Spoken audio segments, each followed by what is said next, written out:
ধান কতটা ধান হয়েছে এগুলো ধান দেখলে মাথা খারাপ হয়ে যায়। আচ্ছা, নমস্কার দাদা, আপনার নাম? আমার নাম সাইদুর রহমান। আপনার গ্রামের নাম? নমনিয়া, থানা? ইটাহার, জেলা? উত্তর দিনাজপুর। Mobile number? 70 29 03 78 02। আচ্ছা, আপনি এটা কি ধান চাষ করেছেন? সিরিয়া। সিরিয়া। কত বিঘা চাষ করেছেন এইবার? আমার প্রায় আছে 25 বিঘার মতো এগুলো সিরিয়া আছে, আর বাদ বাকিগুলো সব আচ্ছা, অন্য ধান আছে। আচ্ছা, তো 25 বিঘা মতো সিরিয়া আছে, এটা ক বছর থেকে চাষ করছেন আপনি? প্রায় আমি এটা 6 বছর থেকে চাষ করছি। 6 বছর থেকে চাষ করছেন। তো আপনি এই যে 6 বছর থেকে সিরিয়া ধানটা চাষ করছেন এবং এতটা পরিমাণে 25 বিঘা জমি চাষ করেছেন, সিরিয়া ধানের কি ভালো লাগে আপনার? এই ধানের ফলনও পাই, আপনার দামও পাই বেশি। ফলন কেমন পান?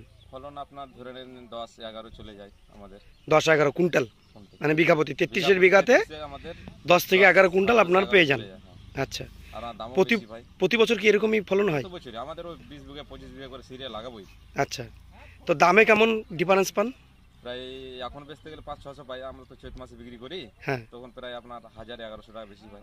আচ্ছা, এগুলো চৈত্র মাসে থাকলো তখন আপনার মানে এখন ধানটা তুলে রেখে দিবেন 4-5 মাস, তারপরে বিক্রি করবেন, তাহলে মোটামুটি 1000-1100 টাকার মতো রেট বেশি পাওয়া যায়। এখন যেরকম আপনার 3600-3200 টাকা রেট আছে। 3200 টাকা। 3200 টাকা রেট ছিল। এখন নতুনগুলো যেগুলো উঠে যেগুলো তো কম রেট। হ্যাঁ, ওখানে একটু কম রেট।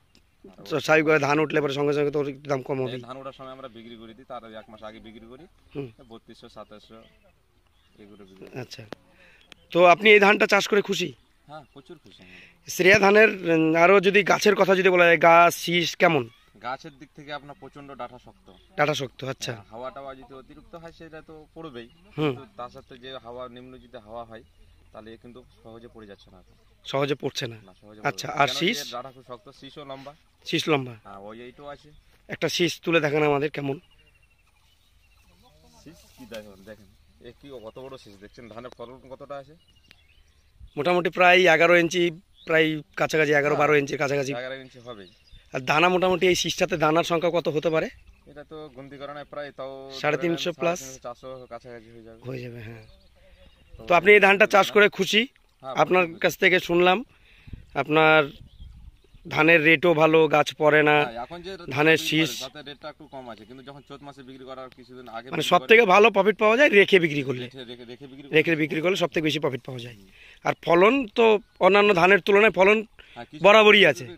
আচ্ছা, না চাষ করতে পারে তাহলে তো সেটা। আর এটা সব থেকে সঠিক টাইম কোনটা এই সিরিয়া ধান চাষ করতে গেলে? এখন যদি আমরা লাগাই সেটা যেহেতু ঠান্ডা কাল যখন পড়লো, মানে কার্তিক মাসে বিচন ফেলেন কি অগ্রহণ মাসে? না, আমরা অগ্রহণ মাসে কার্তিক মাসে বিচন ফেলি শেষের দিকে। হ্যাঁ, শেষের 2-4 দিন থাকতে। 2-4 দিন থাকতেই ফেলি। আচ্ছা, আর লাগানোর সময় তো মাঘ মাস। মাঘ মাসের আগে বা মাঘ মাসের কিছু পরে 2-4 দিন মাঘ মাসের পরেই 2-4 দিন পরেই লাগাই দিই। মাঘ মাসে লাগালে বেশি ফলন। আচ্ছা, মাঘ মাসের ভিতরে লাগালে সব থেকে বেশি ফলন পাওয়া যায় এটা। মাঘ মাসের কিছু পরে একটু ফলনটা কম হয়। আচ্ছা, ওই জন্য কারো কম হয় কারো বেশি হয়। মাঘ মাসে যে ধান লাগাবে তার বেশি ফলন হবে এটা। তো মোট কথা বলা যেতে পারে সিরিয়া ধান লাগাতে গেলে আপনি বীজ কখন ফেলেছেন সেটা বড় কথা নয়, আপনি কখন দেখে ওই যখন জমিতে ধানটা লাগাচ্ছেন তখন থেকে সেই টাইমটা হচ্ছে আপনাকে মেনটেনেন্স করতে হবে। মাঘ মাসের ভিতরে ধান লাগাতে পারলে এর মতো আর কোনো ধান হয় না। আচ্ছা, তো আপনার এই ভিডিওর দ্বারা আমরা যদি অন্যান্য এরিয়াতে যদি দেখাই, তো অন্যান্য এরিয়ার কৃষক বন্ধুকে আপনি কি মেসেজ দেবেন এই সিরিয়া ধান সম্পর্কে? ভালো মেসেজ দেবো। দুর্দান্ত ধান হচ্ছে, আপনারা দেখেন। আমরা এগুলো ধান করি, এগুলো সবাই করেন, এগুলো চাষ করেন। মানে অধিক লাভ করতে হলে ধান থেকে সিরিয়া ধান চাষ করতে হবে। ঠিক আছে দাদা, অসংখ্য ধন্যবাদ।